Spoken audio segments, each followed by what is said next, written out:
you're probably leaving money on the table at your job, and you're definitely missing out on thousands of dollars over the course of your career if you aren't negotiating your salary. And unfortunately, a lot of people don't negotiate their salary, even though negotiation is a key part of the recruitment process.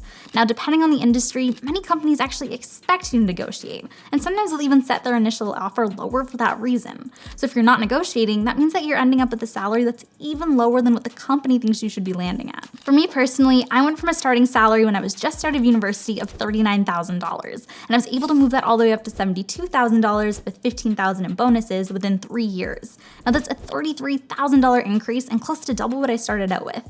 And I did it through a combination of switching jobs and also negotiating my salary.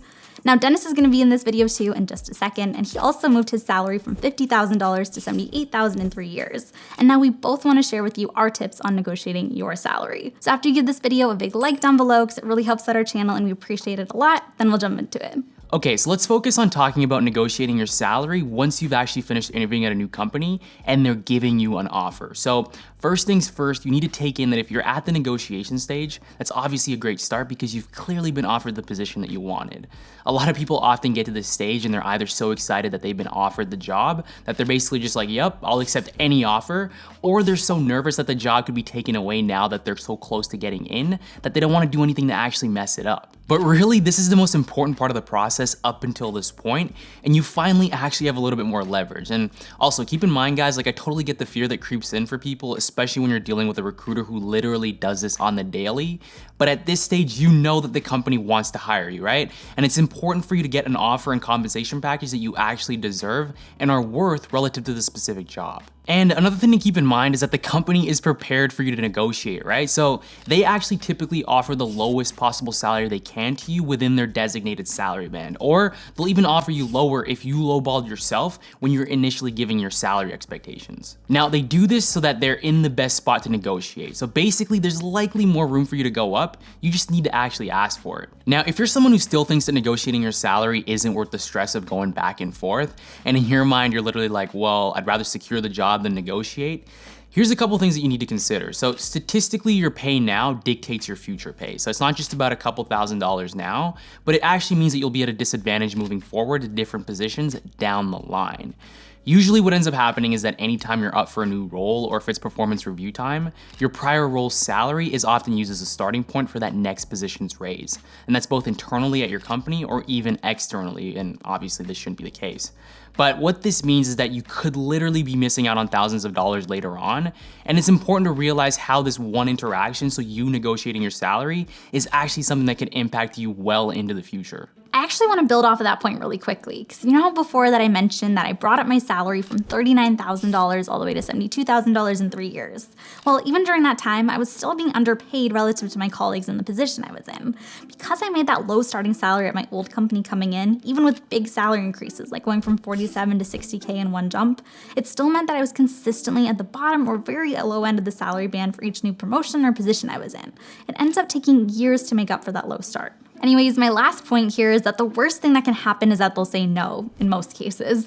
It's rare that an offer is actually going to be fully revoked or taken away just by negotiating, and especially if you negotiate properly. And again, we'll talk about what that means really soon. And in general, the fear of that happening really shouldn't stop you from being compensated fairly. It's probably a sign that the company actually wouldn't continue to pay you right in the future either. And also remember that these conversations usually happen with the recruiter or with HR, not your future manager. And that means that there's this extra layer of comfort as you wouldn't actually be working directly with this person. And also remember that they negotiate all the time. It's only you that doesn't do it very often. And the recruiter's goal is to get you hired and to not have to go through this whole process again. So look at it more as like a collaborative effort to get you hired. Okay, so now it's time to get into how you actually go about negotiating the salary offer. Now, first of all, earlier in the interview process, you're likely going to be asked to give your salary expectations. And the company is doing this for a few reasons. One, because they actually do want to know if you're even within the range, because maybe somehow you're way higher than what they expect. And also two, so that they can offer you no more than the minimum expectation that you have. Now, ideally, you don't want to be giving them your salary expectations first, because just like how you have an idea of what you want, they also have that salary band that they already know they want to pay you within, or lower. Now, if you can get them to tell you that, then you have a lot more information, and then you're able to make a more informed decision. But of course, they might not end up telling you that either, so then what do you do? If they ask you for your salary expectations really on in the process, like maybe in interview number 1, then you can say something like, I'm still learning about the scope of this role and all the responsibilities involved, so I don't really have a set expectation yet. Could you actually tell me about the salary band for this position? And if they aren't going to tell you that, then you can still ask about things like compensation structure, benefits, bonuses, and all of that, and then tell them that you'll get back to them about the salary later. So if they give you their salary band at some point, then that's obviously great because you can actually make your decision based on that. Now, on the other hand, if they don't, then you still need to find out what you should actually be asking for. And that's kind of where market research comes in. So we always say that the best research is going to by far come from actually asking people that you know who are in similar positions and companies what they're being paid in order to get a good starting point. Now, what you can do is you can actually reach out to friends, people you went to school with, or even try asking people that you're connected with on LinkedIn what they're making, but you have to keep in mind that people aren't always on board with the whole transparency thing. Like I remember when I was at Deloitte, more often than not, people hated talking about their salary or what their raise was that year, which once again is what the companies want from us. So if you are asking people, make sure you explain why you're asking, and more importantly, you have to share your salary too. Now, in addition to asking people that you know, there's also sites like Glassdoor or PayScale that can help you determine at least an average salary for your role, level, and location. Now, the thing that you have to remember though with this method is that the research is just your starting point. You still need to back up the reason as to why they should actually give you the salary in the first place, and some facts on why you deserve the market rate for that position. Now, this could be your degree or any additional certifications, skills, experience that you're bringing from a prior role, or even mentioning that you want a boost from your previous salary because this new role is a step up and the compensation should obviously match that, assuming that the role is actually a step up. Once you know the number that you believe you deserve and you know how to explain why you deserve that salary, then it's all about how you deliver it. Remember that if you're able to not share your expectations and instead have them present an offer based on their salary band, then that's obviously gonna be more ideal, right? And you have to keep in mind that the offer that they're gonna give you anyways is probably gonna be at the bottom of their salary band or potentially even lower than that. So at the end of the day, you should have some room to negotiate above that initial offer. Now, what I will tell you though is that if you're in a situation where you have to share your salary expectations, whether before the offer or after the offer, this is how you should say it. First, you'll want to give them a small range instead of just like a specific number, but keep in mind that there are people out there who will tell you not to give a range because the company will then just give you the lowest number in that range anyways. But here's what we've always done to get around that. Now, you'll want to give a small range, but you also want to make sure that the number that you're looking for, that actual salary that you want to receive, is at the very bottom of the range you give. So that way, as long as the offer is something within your range, even if it's the lowest possible offering, it would actually be exactly what you're hoping for. Now, for example, if you're looking for $50K, then you could say you're hoping for between $50,000 and $55,000. And you could even put the range slightly higher to provide a little extra security in there. So in that case, if you wanted $75K, you could say you were looking for between $77,000 and $82,000. Now, the reason that the range is key is because it shows that you're willing to negotiate, you have room to discuss, and it also makes it seem like that lowest number you gave is actually a better deal for them, even though it's exactly what you want, because they don't have to know that. Also, when it comes to actually delivering the message, you also need to remember that a negotiation is a collaboration. So you're going to want to keep it clear, concise, firm, but also collaborative. So here's the basic structure that we would use if you're negotiating after receiving an offer. You're going to want to thank them for making you the offer in the first place, let them know that you're excited to accept the position, and also that the only concern that you have is with the proposed salary, and then end all that off with a question. Now, if you're able to do this in an email, then obviously that's going to be ideal because then the company has time to receive it. They have time to decide what they're going to do on their end and what they're able to do before actually getting back to you. So here's an example of what you actually might send to them. Thank you so much for sending over the offer.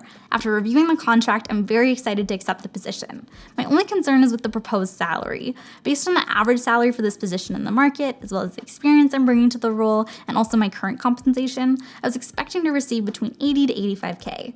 What can we do to increase this offer to match my expectations? And if you want to discuss these points further, I'm happy to connect with you on a call if you're available. You can reach me on my cell and then make sure you include your phone number here too. Now, at the end of that, I mentioned hopping on a phone call, and the main reason for this is because now they actually know what you want and you've told them the salary you're looking for. It's potentially easier to talk through exactly what your reasons for on a call. And you can also get your excitement across for the position so they're reassured that this is gonna be a worthwhile negotiation for them. But if you're gonna do this, you also have to hold yourself accountable and stay firm to what you're asking for. Now, I also want you to remember that just because you are negotiating and you're trying to ask them for a different salary, it doesn't mean they're automatically gonna increase your offer. They might, and it's definitely worth asking, but there's also a chance that they're just gonna say, nope, this is the final offer. Now, in that case, you can still try to negotiate the total compensation package, like vacation time, benefits, signing bonus, all the different things like that. But just remember that the base salary is the most important thing. Now, something that we get asked sometimes is whether you're still able to negotiate your salary once you've accepted the role, but before you start the job. Now, the quick answer is yes. Obviously, if you aren't happy with the salary before you start the job, then that's obviously not a great start. So you can definitely reach out to the recruiter and say that you're still excited about starting with the company, but you just have some concerns about the salary after sitting on it for a few weeks. Now, you do have to remember that you do have a little bit less leverage because you've already accepted what they gave you before. But again, the worst case scenario is gonna be them saying no, so don't sweat it. Now, with that being said, if you guys are interested in another video on negotiating your salary, especially for a job that you're currently in, let us know down in the comment box below and we'll try and bring you guys another one. And yeah, make sure you like the video down below if you haven't already liked it. Make sure you subscribe right there in the corner. And yeah, if you haven't seen any of our previous videos, make sure you check them out next door. We will be back. You know the vibes. Let's go.